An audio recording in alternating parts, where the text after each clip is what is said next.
अब एक और बड़ी बात करते हैं नगर परिषद की, नगर पंचायत के चुनाव की। सबसे पहले मैं आपको रामपुरा ले चलता हूँ। रामपुरा में जो खींचतान हुई और जिस तरीके से परिणाम आए, आपका प्रतिनिधि भी यहाँ पर चुनाव हार गया। वजह क्या रही सर? वही कार्यकर्ता की महत्वाकांक्षा।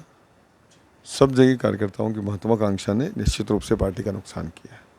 और ये बात अब कार्यकर्ता महसूस भी कर रहा है कि हमने बहुत बड़ी गलती करी, क्योंकि पार्टी के अनुशासन में सबको रहना पड़ेगा। और आज हम रामपुरा में भी तो नगर परिषद बनाएंगे निश्चित रूप से। ऐसा नहीं कि रामपुरा में परिषद नहीं बनेगी हमारी, हर हाल में हम बैठेंगे, इसमें कोई शक नहीं है। कहाँ से बैठेंगे साहब? है तो है नहीं आपके पास। 15 ही पार्षद तो है ना, उनमें से हमारी भारतीय जनता पार्टी के व्यक्ति को बैठाएंगे हम। कैसे बैठेंगे मारू साहब? आपके तो बहुत कम पार्षद है वहाँ पे, कांग्रेस है, निर्दलीय है, कैसे बैठेंगे आप? बहुत सारी चीज़ें भविष्य के गर्भ में होती हैं, वो मीडिया के सामने डिस्क्लोज तो नहीं कर सकते। जिस दिन होगा उस दिन आप खुद ही तारीफ करेंगे कि देखो माधव और फिर कमाल कर दिया। अच्छा मारू साहब, कोकड़ेश्वर का क्या होगा? वहाँ भी आपके प्रतिनिधि जो थे वो चुनाव हारे हैं वहाँ पे। पर वहाँ भारतीय जनता पार्टी जीती है, अच्छी संख्या में हमारे पार्षद हैं। कुकड़ेश्वर में कोई दिक्कत नहीं है, हम बिना किसी तनाव के वहाँ आराम से हमारा अध्यक्ष बैठेगा निश्चित रूप से, इसमें कोई शक नहीं है। कैसा होगा अध्यक्ष कुकड़ेश्वर का? कुकड़ेश्वर का अध्यक्ष पार्षद तय करेंगे। मैं हमेशा एक पक्ष में रहा हूँ कि सबकी इच्छा से काम करो, जो सब चाहते हैं अगर वो निर्णय होगा तो निश्चित रूप से उसमें सब भागीदार होते हैं और उसको सबके लिए काम करना होता है। तो जो पार्षद चाहेंगे वो अध्यक्ष बनेगा और बाकी निर्णय संगठन को करना है, संगठन करेगा। और विधायक जी कितना बोलेंगे? विधायक पार्षदों के साथ हैं, पार्षदों की जो आवाज़ होगी मैं आवाज़ लगाऊंगा। जी जी जी। अब आता हूँ मैं मनासा के ऊपर। मनासा बड़ा चर्चित रहा। चर्चा ये रही कि पूरा मारू परिवार, विधायक से लेकर सारा परिवार वार्ड नंबर 13 में सिमट कर रह गया। और उसके बाद जीत कितनी हुई? 140 मतों की जीत हुई, मतलब टफ फाइट में। और बाकी आपके वहाँ होने से बाकी बाकी जो आपका नगर परिषद था, बाकी जो क्षेत्र था, वो सारा उजड़ गया।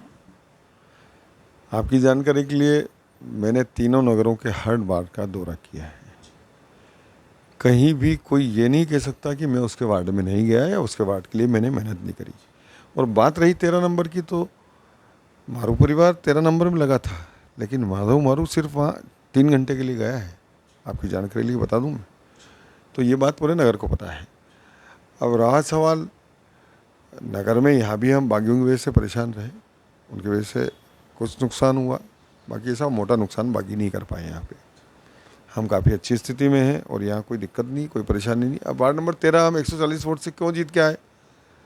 आप बताओ, पूरी जितना विपक्ष, जितना विरोध, जो कुछ भी, जितनी ताकत विपक्षियों की थी, वो पूरी वार्ड नंबर 13 में नीलिमा मारू के खिलाफ लगी हुई थी। और उसका फ़ायदा नगर को ये हुआ कि इनको कहीं विरोध नहीं झेलना पड़ा, किसी भी पार्षद को जीतने में परेशानी नहीं आई, क्योंकि सारा विरोध एक ही जगह कर रहे थे। सब लोग जितने विरोधी थे जी जान से 13 नंबर में सुबह शाम तक, रात तक 13 नंबर में ही खिलाफ काम करते रहे। उसका फ़ायदा पूरे नगर को मिला।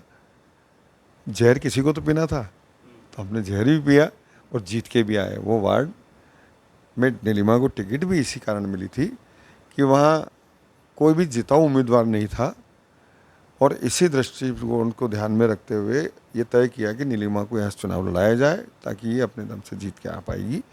निश्चित रूप से पार्टी संगठन ने बड़ी गंभीरता से उस निर्णय को किया और उस निर्णय पे हम खरे उतरे हैं। पिछली नगर परिषद में मनासा में 0 सीट थी कांग्रेस की, इस बार 4 आ गई है साहब। अभी चुनाव है, हमेशा परिणाम एक सरी के आएंगे ऐसा नहीं हो सकता। कहीं न कहीं एंटी इनकम्बेंसी, लोगों का कुछ व्यक्तिगत विरोध हो सकता है, कुछ लोग नया कुछ देखना चाहते हैं, तो नया प्रयोग करने वालों को निराश होना पड़ेगा। ये कह सकता हूँ मैं कि जिनने नया प्रयोग किया उनको निश्चित रूप से निराश होना पड़ेगा। और फिर बहुत सारे अलग अलग समीकरण होते हैं हर चीज़ के। चुनाव में तो जातिगत समीकरण भी आड़े आते हैं, चुनाव में फाइनेंशियल वित्तीय समीकरण सामने आते हैं। कोई बहुत ज़्यादा सक्षम होता है तो वो बहुत पैसा लगाता है, क्योंकि लोग आजकल साम दाम दंड भेद के आधार पर चुनाव लड़ने लगे हैं। इसलिए हर उम्मीदवार एक दूसरे की बराबरी कर ले ये भी कोई ज़रूरी नहीं है, पर परिणाम हमारे हित में है। हमारे पार्षद अच्छे वोटों से जीत के आए।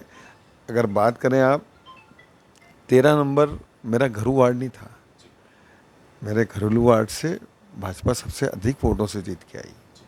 अजय तिवारी, सीमा अजय तिवारी जहाँ से जीती हैं, हाईएस्ट वोटों से वो जीत के आई।